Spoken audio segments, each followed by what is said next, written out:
Halo Ayasuk dan teman-teman sekalian, apa kabar semuanya? Dan pada hari ini kita bersyukur kembali berjumpa lagi dengan saya pada hari ini.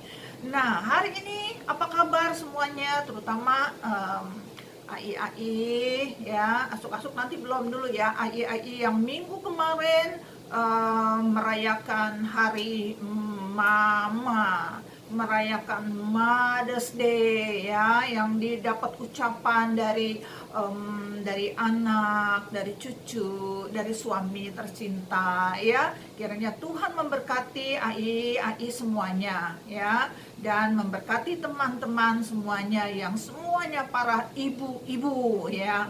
Nah, hari ini kita akan belajar satu topik firman Tuhan di mana kita kenal yang namanya penginjilan ataupun PI pribadi atau PI secara umum. Tapi sebelumnya kita sama-sama kita berdoa terlebih dahulu. Yuk, mari kita sama-sama berdoa. Mari kita berdoa. Bapa dalam surga, terima kasih ya Tuhan, pada hari ini kami akan belajar firman Tuhan. Kiranya Tuhan berkati kami supaya kami mempunyai hati yang mau mendengarkan firman Tuhan dan mempunyai hati yang mau menerima firman Tuhan. Kiranya Tuhan yang menolong kami dan berkati juga hamba-Mu yang akan menyampaikannya. Dalam nama Tuhan Yesus kami bersyukur, kami berdoa. Amin. Nah, Ayasuk dan teman-teman sekalian ya, tadi pertama udah dikasih tahu. Kita akan membicarakan satu topik. Topik ini adalah topik PI ya. PI itu apa ya? PI itu singkatan dari pekabaran Injil. P dan I ya, pekabaran Injil. Nah, pekabaran Injil itu banyak dikenal pada Perjanjian Baru ya, kebanyakan begitu ya. Jadi sejak zamannya Rasul Paulus ya, mulai tuh banyak sekali dikenal yang namanya pelayanan pekabaran Injil ya. Jadi menyatakan atau menyebarkan berita Injil sampai ke ujung dunia. Tapi ternyata pelayanan pekabaran Injil itu sudah sejak dahulu kala ya.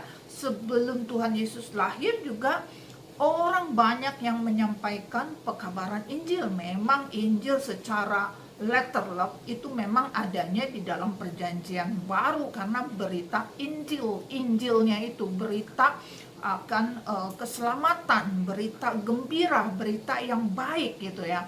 Tetapi sesungguhnya berita yang baik itu sudah banyak dari sejak zaman Perjanjian Lama, zaman PL begitu ya. Nah, salah satu yang kita akan bicarakan pada hari ini adalah dari Mazmur pasal yang ke-118 ya. Mazmur 118 ayat yang ke-17. Satu ayat aja ya, satu ayatnya, karena ayat yang lain udah pernah dibicarakan ya. Nah, ini ayat satu aja, satu ayat saja. Mazmur 118 ayat 7 ya. Ayasuk yang punya Alkitab dan teman-teman sekalian boleh lihat begitu ya, atau nanti boleh dengarkan saya bacain ya. Mazmur 118 ayat yang ke-17, satu ayat saja ya, tapi ayat ini mantap loh ya. Nah, saya bacakan demikian. Aku tidak akan mati. Wah, keren ya. Aku tidak akan mati, tetapi hidup. Dan aku akan menceritakan perbuatan-perbuatan Tuhan. Ya, sekali lagi saya bacakan ya. Aku tidak akan mati, tetapi hidup. Dan aku akan menceritakan perbuatan-perbuatan Tuhan. Wih, ini keren banget ayatnya. Ya, aku tidak akan mati. Ya, siapa yang mau mati begitu ya? Siapa yang mau mati? Ya, orang takut ya. Banyak orang yang merasa mengerikan mati itu gitu ya. Tetapi di sini dikatakan pemazmur ya. Kalau kita tahu cerita tentang Mazmur ini adalah sebuah nyanyian, tetapi nyanyian ini adalah kebanyakan adalah ke namanya kehidupan sehari-hari mereka. Mereka sudah banyak mengalami, terutama pemazmur, penulis daripada kitab Mazmur ini, Mazmur 118 ini ya. Dia banyak mengalami kehidupan yang serba sulit ya. Banyak kesulitan yang dia alami. Nah, pemazmur banyak pengalamannya yang begitu tegang dalam kehidupan dia. Lalu banyak pahitnya, banyak getirnya ya. Nih kadang-kadang kan hidup itu ada manis dan pahit gitu kan. Nah, mungkin dikatakan pemazmur ini pada saat menuliskan surat ini, dia mengalami banyak tekanan pahit dan getir, bukan manis dan pahit, bukan ya, tapi pahit dan getirnya kehidupan ini ya, terutama tekanan hidup sebagai pemimpin ya. Jadi dia mengalami satu kesesakan ya, seperti orang sesak napas begitu kan. Dia mengalami sesak napas karena apa? Banyak problem yang dia hadapi, yang dia alami. Lalu dia dibenci banyak orang ya, dibenci karena tidak suka dengan keputusan-keputusan dia begitu ya. Lalu dia direndahkan, banyak orang yang merendahkannya. Lalu dia itu tidak ada yang berpihak kepada dia ya. Jadi pemazmur ini dia mengalami banyak tekanan dari luar kehidupannya dia. Lalu dia ditolak dan didorong sampai jatuh ya. Kalau kita baca ayat ini ya, itu dari pasal yang 100 Mazmur pasal 118 ini, dari ayat pertama sampai ayat yang ke-17 ini, itu pengalamannya tuh berentet begitu ya. Pengalamannya itu bertubi-tubi yang dia tulis begitu ya. Ya, lalu kemudian dia ditolak sampai jatuh, dan kemudian dia direndahkan oleh musuhnya, lalu dikelilingi musuh ya. Dikelilingi musuh seperti lebah. Oh, bayangin. Saya pernah dikejar sama lebah, tawon ya. Dikejar sama tawon satu aja kita udah kalang kabut begitu, udah takut karena takut diantuk sama lebah, karena nanti takut bengkak. Tetapi pemazmur ini katakan mereka yang musuh itu mengelilingi dia seperti lebah ya, seperti lebahnya bukan satu, kerumunan lebah ya. Jadi bayangin kalau kita dikejar sama rombongan daripada lebah ya. Lalu kemudian juga seperti dikelilingi oleh seperti api duri ya. Udah api seperti duri, waduh udah panas, sakit dah ya. Nah, itu yang dialami oleh penulis daripada Mazmur 118 ini ya. Nah, jadi kita melihat ya, di sana dikatakan ayat yang ke-17 ya, ulang lagi ya. Aku tidak akan mati. Wah, ini perkataan dalam keadaan tekanan seperti itu. Dia berkata dalam dirinya sendiri, aku tidak akan mati ya. Dia tidak mau mati pada saat musuh berada di hadapan dia. Dia kenapa bisa berkata demikian ya? Ya, aku tidak akan mati. Ini adalah merupakan satu perkataan yang semangat ya, dari dalam ya, karena ada tekanan hidup, jadi dia semangat untuk hidup bagi Tuhan. Lalu dikatakan perkataan semangat ini, aku tidak akan mati, aku akan terus berjuang. Wah, ini Ayasuk dan teman-teman sekalian, ini perlu dicontoh ya, pemazmur ini berkata demikian ya. Jadi ini adalah dorongan dari dalam. Dorongan dari dalam, ada satu keyakinan bahwa Tuhan akan memimpin dia, Tuhan akan memberikan kemenangan bagi dia. Oleh karena itu dia bikin tulis ini, aku tidak akan mati. Nah, ini bukan kata perkataan sembarangan ya. Dia dalam keadaan ketekanan, dalam keadaan yang tertekan, sangat tertekan. Tapi dia katakan, aku tidak akan mati, aku akan berjuang. Wah, ini luar biasa. Nah, Ayasuk ya, di sini dikatakan kadang-kadang ya hidup kita itu kalau kaget, kita ada masalah ya, seringkali kita bilang begini, aduh mati aku, mati aku. Wah, jadi belum apa-apa kita udah mau mati gitu kan. Aduh mati ya, ada permasalahan begitu. Nah, Asuk dan teman-teman sekalian, nah ini tidak patut kita pakai perkataan ini, tetapi aku harus hidup begitu ya. Kalau ada masalah, jangan aku mati, jangan, tapi aku harus hidup. Nah, pemazmur bukan hanya menuliskan sampai di situ aja. Aku akan dikatakan aku tidak akan mati, tetapi masih koma. Berarti masih ada keterusan ke perkataan ini. Dikatakan, aku tidak akan mati, tetapi hidup. Nah, setelah hidup masih ada pelanjutan perkataan ini.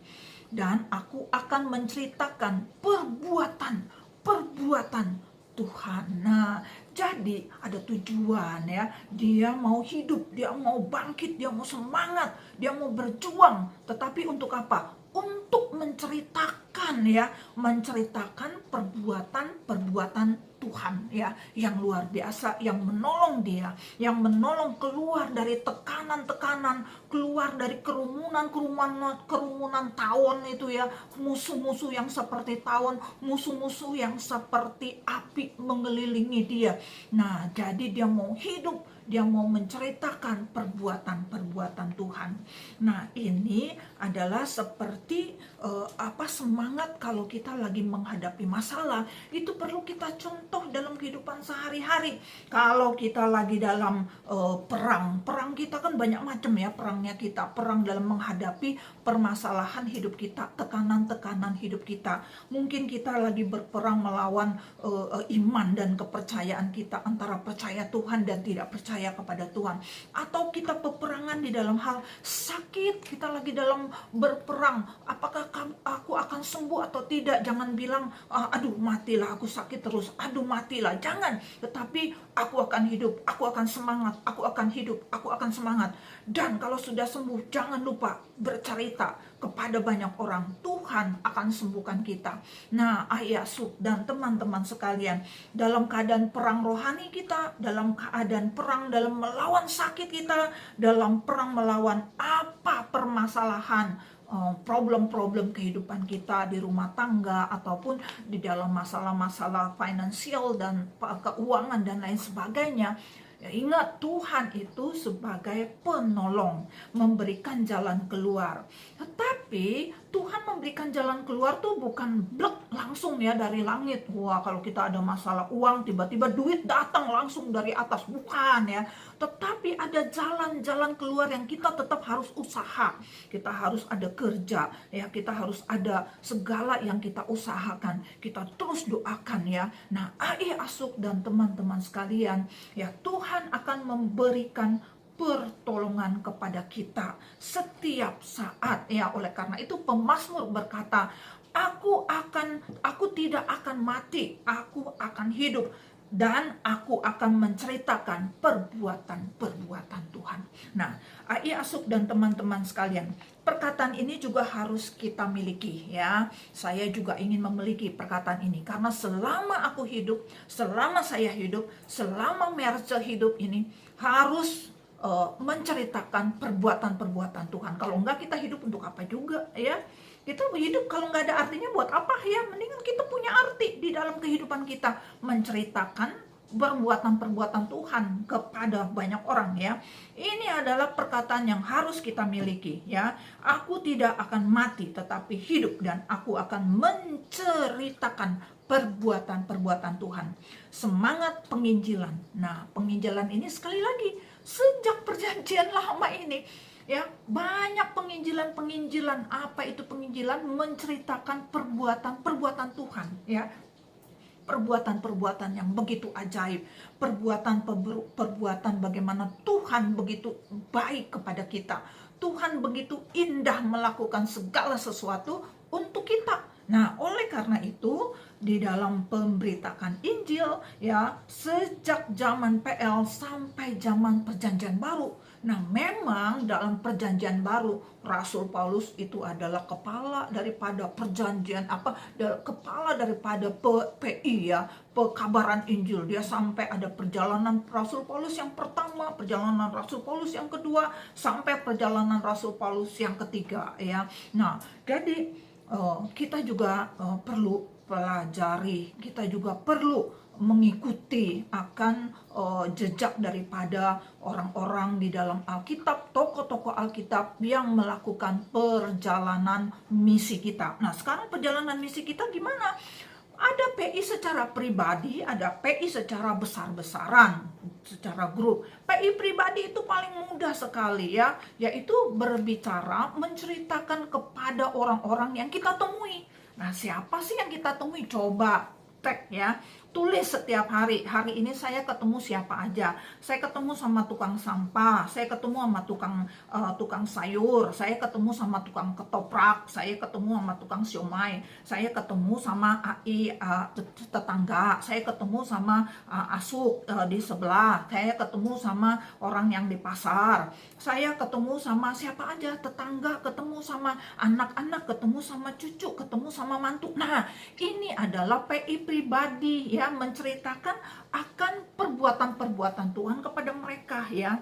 Ya, mungkin dengan satu kata, satu kalimat, ataupun bercerita. Kalau ada kesempatan ngobrol lebih panjang ya. Walaupun sekarang lagi masa pandemi, tetap harus menjaga jarak ya. Jangan sampai dekat dan jangan lupa pakai masker ya. Kalau kita mau bicara, kalau mau keluar, jangan lupa asuk, tetap pakai masker ya. Kemanapun asuk, keluar dari pintu, tetap pakai masker. Jangan dilepas itu masker ya, untuk menjaga kita.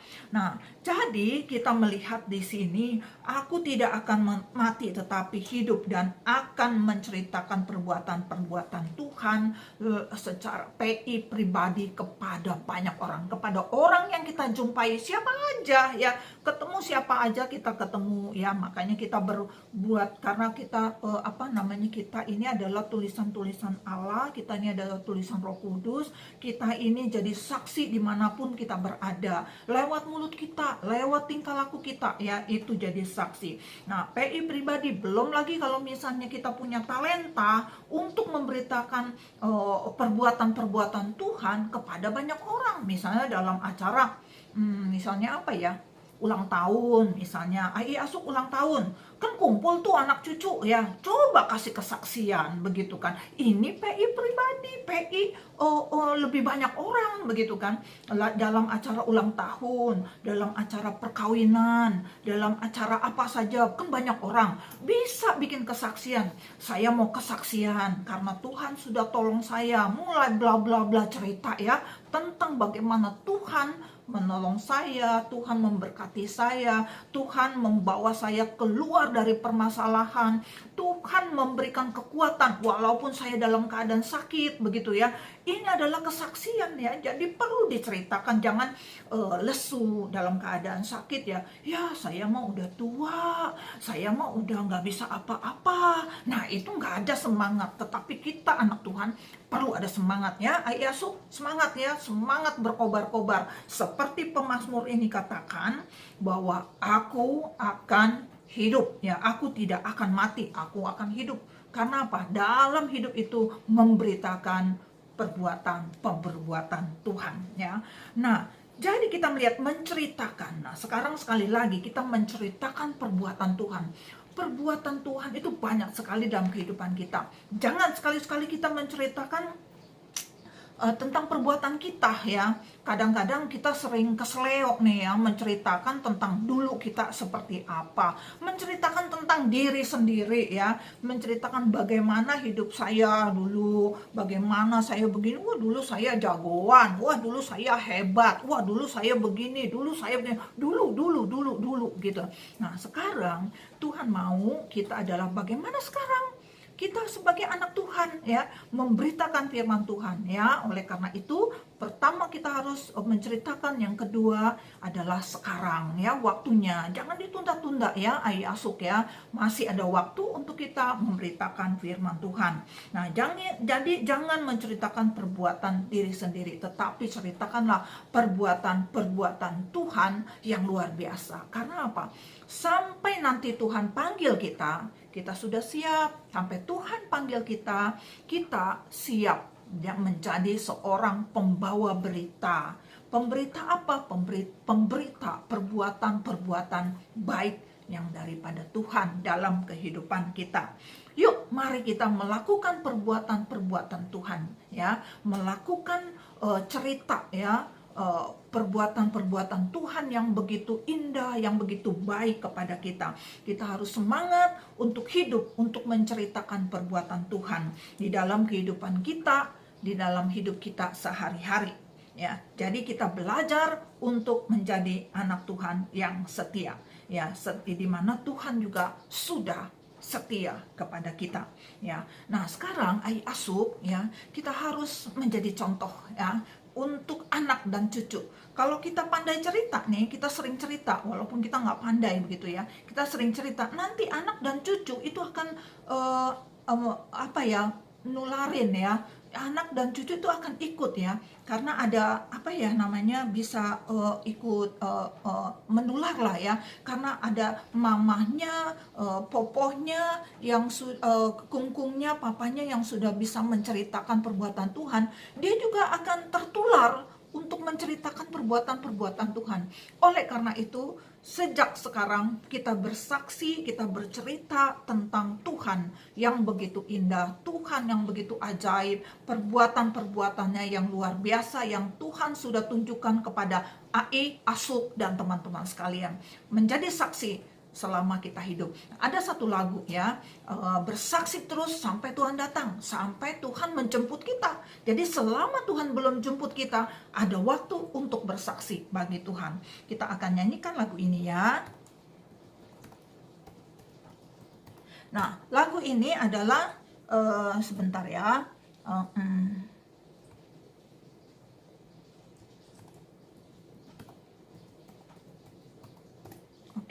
Nah, lagu ini adalah yang lagu mulai dari anak sekolah minggu sudah dinyanyikan. Kalau ada cucu ya yang bisa nyanyi, anak-anak kecil ikut nyanyi ya. Siapa aja yang boleh dengar bisa ikut nyanyi ya. Kita akan nyanyikan lagu ini sama-sama.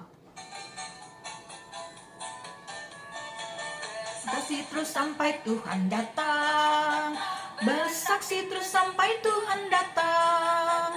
Bersaksi, bersaksi, bersaksi, haleluya. Bersaksi terus sampai Tuhan datang. Bersaksi terus sampai Tuhan datang. Bersaksi terus sampai Tuhan datang. Bersaksi, bersaksi, bersaksi, haleluya. Bersaksi terus sampai Tuhan datang. Asuk, teruslah kita bersaksi bagi Tuhan dimanapun kita berada. Mari kita sama-sama berdoa.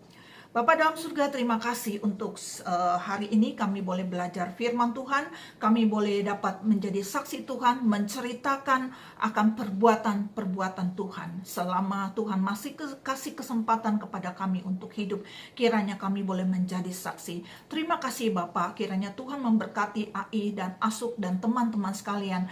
Kami berdoa Tuhan untuk teman-teman semuanya yang dalam keadaan sakit, dalam keadaan lemah tubuh. Kiranya Tuhan yang memberkati, memberikan kekuatan dan pertolongan. Kami rindu ya Tuhan, kami yang sehat juga pada saat ini. Terus kami boleh dapat menceritakan firman Tuhan kepada siapa saja, di mana saja, dan kapan saja. Terima kasih Bapa, kami serahkan semua ini ke dalam tangan Tuhan. Tuhan berkati AI Asuk dan teman-teman sekalian dimanapun mereka berada. Dalam nama Tuhan Yesus kami bersyukur dan kami berdoa. Amin. Nah, Asuk, teman-teman sekalian, kiranya Tuhan memberkati kita semuanya yang masih dalam keadaan kurang sehat. Kiranya Tuhan tambah-tambahkan semangat kepada kita ya, supaya semangat itu boleh dapat menyembuhkan kita. Ya, semangat itu boleh dapat membantu kita untuk lebih cepat sembuh. Ya, kiranya Tuhan memberkati kita semuanya. Dan sampai jumpa di lain kesempatan. Bye bye. Tuhan memberkati.